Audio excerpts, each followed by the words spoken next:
In this Halo Wars 2 3 versus 3 match, I am playing as Sergeant Forge and I am trying to set up a positional attack to go ahead and eliminate my enemy and try and get a win off a big attack in the mid game. So we're going to go ahead and see how that plays off. Right now I have a supply pad with the gen, and because I have rolling economy with Forge, we're going to go ahead and get that supply pad upgraded right away. So this looks like this is going to be a hero first build order, which means a gen is going to go ahead and follow suit. And here comes the second gen as we speak. And so once we get both of those upgraded, we're going to go ahead and get our hero out and have the armory set up so we can make our hero as you just saw. So right now we're still looking around the map waiting for positional areas to start opening up, start working on nodes. And here's our first scout that we have going on by yellow. Right now they also show that they are going hero, and we're going to continue to scout the enemy. And right now full economy is being shown by red as well, so nothing really is standing out at the moment. Our hero is now out. Mini base was surprisingly not taken, so we're going to go ahead and ping it to see if it can be taken by a teammate, and it does look like we have a teammate to go ahead and take that. Our Forge Hog is ready to go, and it does look like mid is going to be the area to push. But speaking of which, Orange has also shown that they are going economy as well. So right now, we have a fight going on in mid, took out the remainder of those infantry over there. We have a scout going on, we self-destructed our armory, and now we're going to go ahead and get a third generator. So we got 3 gens and expansion base going, and we're going to go ahead and try and pressure Orange's expansion base so we can try and take that out before that gets established. And so the pressure is going to go ahead and begin on that expansion base. We're going to upgrade our gen, continue to work on the economy of our units and area as a whole. We're going to keep this pressure going for now while we continue to work towards Tech 2. Since we are getting relatively close to it, we finally hit that 1000 power, and there we go, 1000 power has come in. And there's Decimus with a bunch of grunts. Actually, it is Voridus, and with Voridus coming in, this is actually going to be a little bit interesting because they have shown hero for red.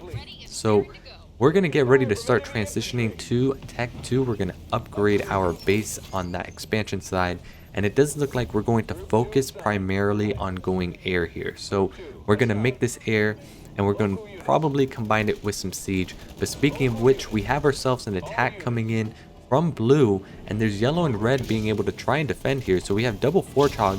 Great Y move comes in by both forges to do great AoE damage on all that infantry that was over there. And now we're just working on getting rid of the remainder of the infantry that is there. But right now we took out a lot of units that were created over here, and dark blue now has free reign to attack Orange's base on the left hand side.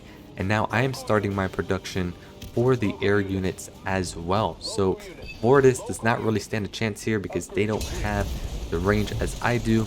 We finally just got Scatter Bomb, and it looks like Serena is also here. And we're going to just go ahead and spend the rest of our units to take out that leader as you saw.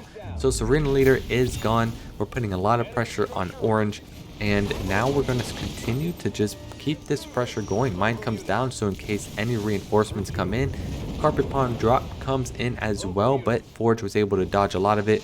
And here comes green coming in from the side with some Cyclops and some infantry. Want to go ahead and try and use a scatter bomb, but it just did not work out. And so we're going to go ahead and start retreating now. If they choose to push, which they will fall into the scatter bomb. And there's that separation that we want, so we can go ahead and get ready to retreat. But our air is starting to rotate over to the right side of the map. Dark blue actually grabbed an expansion base right in front of the enemy, so they're going to see if they can get some siege turrets on there. But unfortunately, their Forge Hog is going to be taken out. And there we go, that Forge Hog was just taken out. And now I'm going to start transitioning over to this right hand side so we can get ready to go for that big push that I was talking about. We did very good on the early game, and we have just enough resources to go ahead and get a Kodiak drop if we choose to do so. And we're going to have Jackrabbits to provide the extra vision as well. And we have the rally point going on our hero.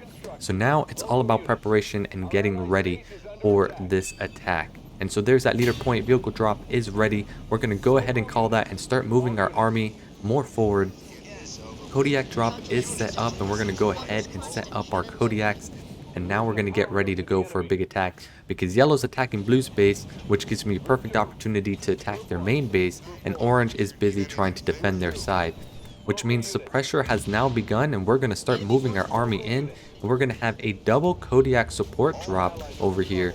And so we're going to focus down on the turret first, and those two Kodiaks are also going to be setting up as well.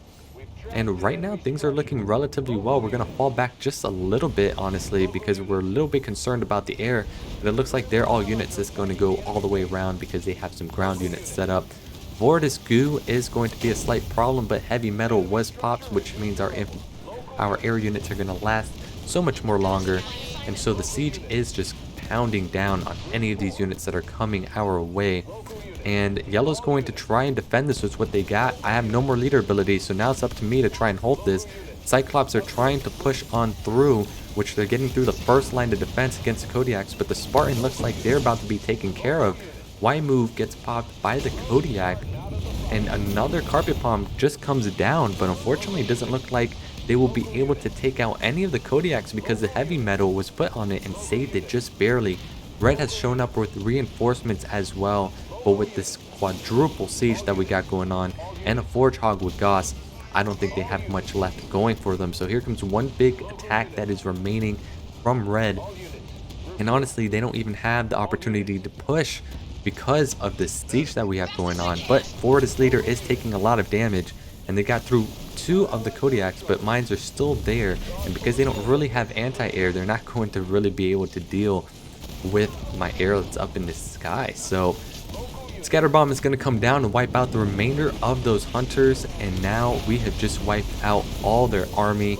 Yellow's trying to send in any reinforcements, but of course it's a little bit too late. Vortis drop is actually coming down as well, so maybe there is some opportunity here, but we got rid of the drop before anything happened, and we were able to clear out the remainder of those reinforcements that also came in from yellow. So we're going to go back to push the main base from yellow, try and seal the deal up. They're still all in this game right now. We're going to focus down on the armory first and make sure the hero does not pop out. And then we're going to go ahead and go after these Cyclops because it can be a problem. But now light blue has shown up as well with some Warhogs, and it does not look good for the enemy. And there you go. You got yourself a disconnect from them, and this game is now coming to a close. So with that being said, I hope you enjoyed this. I kind of changed this up. Let me know what you think about it down below in the description in the comments on what you think. Leave a like if you like this format, and subscribe if you're interested for some more Halo Wars 2 commentary. With that being said, pretty surprising, I went 0-47, didn't lose a single unit. With that being said, have yourself a splendid one, enjoy the rest of your day, and until the next commentary video.